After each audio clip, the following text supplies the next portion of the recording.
World War, those 40 crucial years, there were repeated debates about bombing and the experience of bombing. For example, in the First World War, the Germans launched a bombing campaign against the United Kingdom. They sent over Zeppelins and big airships and Gotha bombers, these gigantic bombing aircraft. They killed about 1,500 people, mainly as a result of inaccurate navigation, inaccurate bombing. They thought they were bombing a munitions factory in Liverpool, and actually they were bombing a residential district in Folkestone. The result in the minds of people in England itself was to be horrified at the prospect of bigger bombers and more of them with more bombs on them, and the devastating effect that would have on civilization.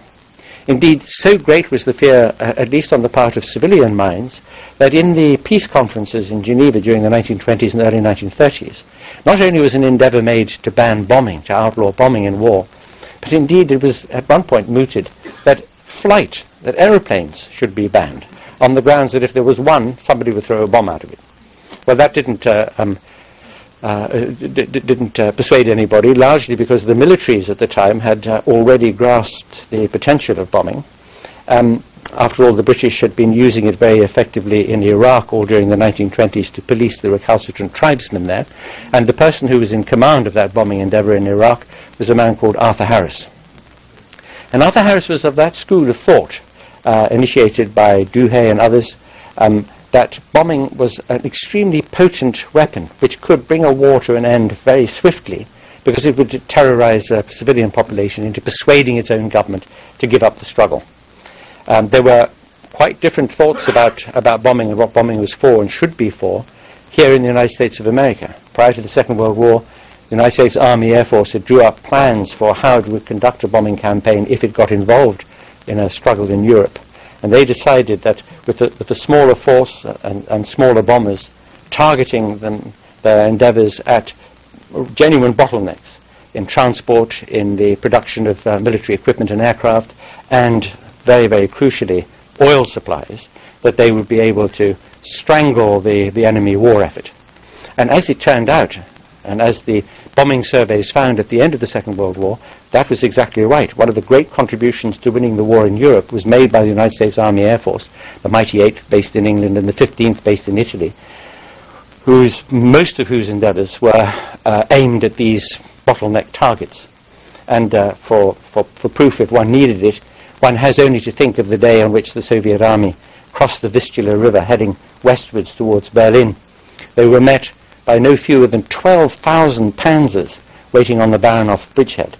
These highly manoeuvrable, fast tanks which packed a lot of punch and which were very well manned, 12,000 of them waiting on the Baranov bridgehead. Not one of them could move because they didn't have any petrol. The fuel supplies had been severely interdicted mainly by American bombing in the period beforehand.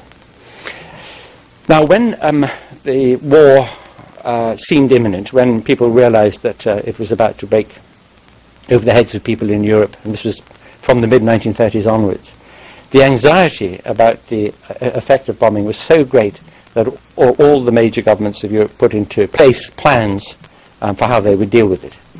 In London, for example, 60,000 additional hospital beds were provided. Something like 1 million, enough timber to make 1 million coffins was set aside. And in one of those tremendous acts of futility that all bureaucracies go in for, an extra 5 million death certificates were issued to local authorities. And this is a measure, in a way, of what the anxiety was, because, of course, people thought that on the very first day of war, a mighty fleet would come across the Channel and would bomb London flat, and there would be millions of people trying to stream into the countryside, and there would be chaos and there would be terror. And as it happened, actually, mere minutes after Neville Chamberlain announced that the United Kingdom was at war with Germany, the air raid alarms went off in London because a solitary French pilot had forgotten to file his flight plan on the way across the Channel. But that, too, was a measure of the anxiety that people felt about it.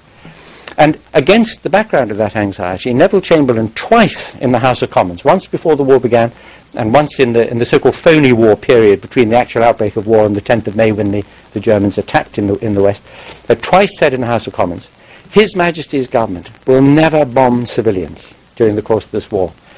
He believed, on the authority of his advisors, that it was against international law because it was felt but by Chamberlain's government, as it was felt here in the United States of America, that the discussions that had been held in the preceding decades in effect amounted to something close to customary international law, and that it would be a crime in that law to bomb civilian targets. Of course, actually, the motivation for Chamberlain saying what he did about not bombing civilian targets was that Britain was very underprepared for the war and terrified that a great assault against the cities of the United Kingdom would be mounted by Germany, and so he was trying to persuade the Germans not to do it by saying that he wouldn't do it. So that was an important part of the motivation.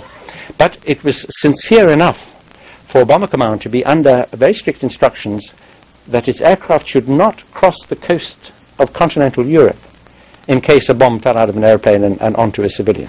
So the Bomber Command wasn't even allowed to cross the coast before the attack in the West on the 10th of May 1940.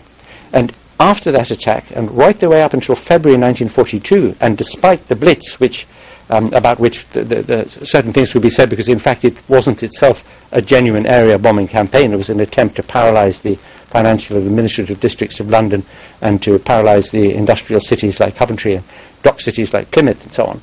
But even despite that, Bomber Command was under orders not to target civilian populations deliberately until February 1942.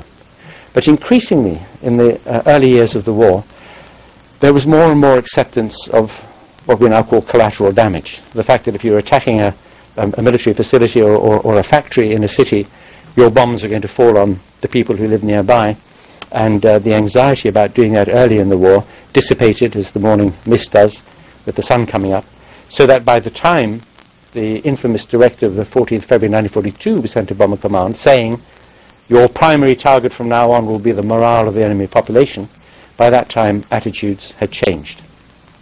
And I like to mention at this juncture that sometimes people say, isn't this all hindsight? Aren't you looking back at the war and raising questions about it from the comfort and relative safety of your armchair now in the early 21st century? To which my reply is that 2,500 years ago, Thucydides, in writing about the Peloponnesian War, said, I want to recount the history of this war in order to show how moral sensibility is coarsened by war, how when you're engaged in the struggle you care less and less as time goes by about what you do. And he gave as the sort of killer example of this the difference between the Athenians' attitude to Mytilene early in the war. Mytilene was a city on Lesbos which had breached the treaty that it had with Athens, and the Athenians discussed the question whether in punishment they should massacre the population of Mytilene. If they had bombers they would have done it that way, but in those days they didn't.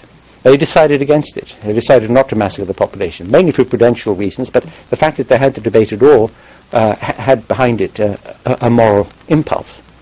But 12 years later, when the city of Milos wouldn't play ball with Athens, there was no debate.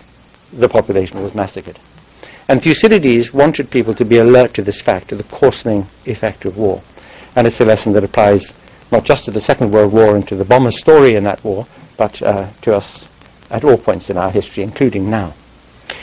Anyway, 14th of February 1942, the primary task of Bomber Command was to attack the morale of the enemy population. That meant systematic and repeated attacks on urban areas, on civilian populations, with the express purpose of killing and terrorizing as many of them as possible. Because the kind of aircraft, the big Lancaster and Halifax and Stirling 4-engine bombers, which could carry tremendous bomb loads, twice the bomb load of a B-17 Flying Fortress, and the kind of weaponry, because that was still in process, and it wasn't really until 1943 that Sir Arthur Harris had the weapon that he wanted to carry out this anti-morale campaign against the German population. It was only then, in 1943, that the really great raids happened. And the first of them was the very aptly named Operation Gomorrah, which took place in late July, early August 1943, and in which the very first fire storm occurred. And it's been very eloquently written about by WWll in his essay, The Natural History of Destruction.